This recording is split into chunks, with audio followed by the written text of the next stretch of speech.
Hello and welcome to the next episode of Vega Goose Says. Let's talk about artistic integrity.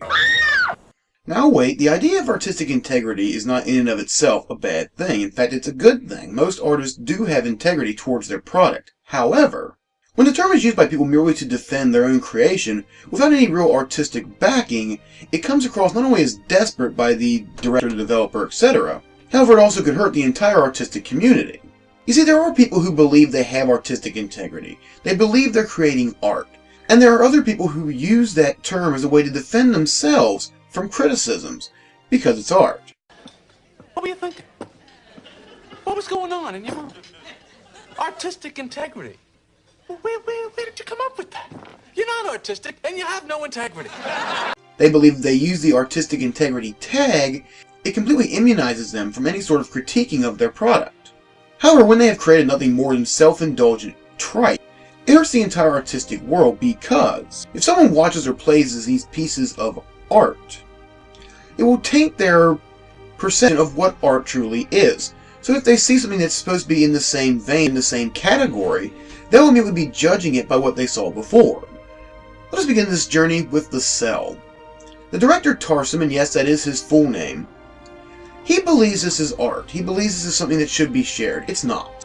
It comes across more as if someone got a grant, decided they wanted to make a weird-ass movie, but knew that it was going to get ripped apart when it was released. So what do? The art brand on there to try to protect themselves and this horrible piece of shit film.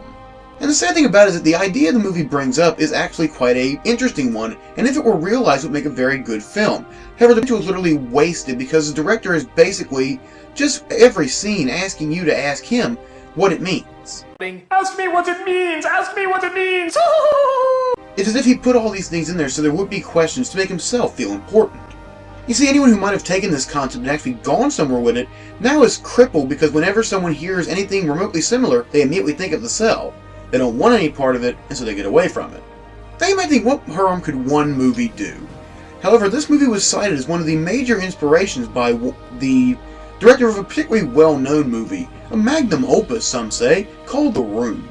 Yes, director Tommy Wiseau said that this was his main inspiration, and it is the very reason he took Lady Cinema and beat her to death. I did not hit her. It's not true. It's bullshit. I did not hit her. I did not. Oh, hi, Mark. In fact, he originally advertised his movie as an artistic drama. However, most of Earth realized it was a flaming piece of shit. He immediately changed his tone and began advertising it more of a black comedy. However, unlike The Cell, this was never seriously put into the artistic category, so the harm it did was really fairly limited. However, the actors that were unfortunate enough to star in this horrible movie, their careers basically died. I think one of them might have starred in an episode of The Nostalgia Critic, and that's as far as their career went. And you feel like had they not taken part in this movie, they might have gone a little bit further in their careers. You see, my larger point with these films is that when you brand yourself as art, you have to actually work at it, because you're representing an incredibly large group of people. And when you come to the offering plate with such pointless drivel, you're basically just tearing the community apart. You are tearing me apart, Lisa! Now for our final offering, let us look at probably the genesis of the artistic integrity as a bad thing brand. I speak of the course of the game that brought most of us together, Mass Effect 3. Now most of this game you have questions, but you can get past it. However, there's one area that most people believe makes absolutely no sense, and it is in fact the scene that brought the artistic integrity defense. You see, over the course of the game, your character, Commander Shepard, has these dreams. And the dreams are, you assume, supposed to mean something. However, by the time you get through the game, you realize that she's just having bad dreams. And if the only purpose of these moments was to ask the player what the fuck, then you should have just gone with this idea. Hell, swap the husk of a banshee. I've had this nightmare myself. At least she and I could have agreed on something, or at the very least related on something. One overall point here, as I've already said, but I'm going to reiterate it. When you use the word art, you need to make sure it doesn't hurt other actual artists. Movies, television, and even video games can be artistic. However, that will be but a fleeting dream for many, as long as things like these three dilute the market.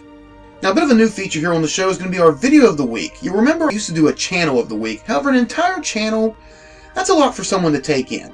But one video anyone can look at and see whether or not they like it or not.